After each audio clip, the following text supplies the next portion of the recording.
না ফেরার দেশে চলে গেল পরিণীতার পারুল। টেলিপাড়ায় শোকের ছায়া। বিস্তারিত জানতে ভিডিওটি দেখুন। জি বাংলার জনপ্রিয় ধারাবাহিক পরিণীতাতে চলছে একের পর এক চমক। নায়িকা ঈশানী চট্টোপাধ্যায়ের চরিত্রে যিনি অভিনয় করছেন তিনি হচ্ছেন পারুল চক্রবর্তী। দর্শকের কাছে অত্যন্ত প্রিয় এই চরিত্র হঠাৎ করে গল্প থেকে বিদায় নেবে এমন খবর শুনেই শোকের ছায়া।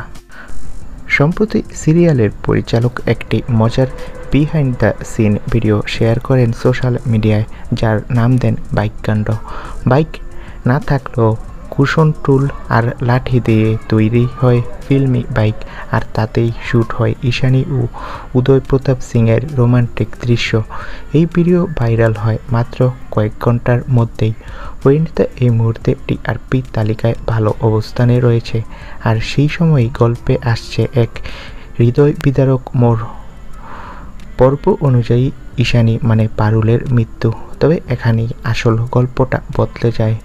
বেশ কয়েকজন দর্শক সোশ্যাল মিডিয়ায় লিখেছেন পারুল চক্রবর্তী মারা গেছেন নাকি। অনেকেই তো ভিডিও না দেখেই রিপোস্ট করে দিয়েছেন, তবে বাস্তব সত্য হলো পারুল একদম ঠিক আছে। তিনি মারা যাচ্ছেন কেবলমাত্র চরিত্র হিসেবে। খুব শীঘ্রই এই সিরিয়ালেই মানে পরিণীতাতেই নতুন রূপে তার প্রত্যাবর্তন ঘটবে। তাই বিভ্রান্ত না হয়ে অপেক্ষায় থাকুন। পারুলের কামব্যাক চমক দিতে চলেছে পুরো টিমকে।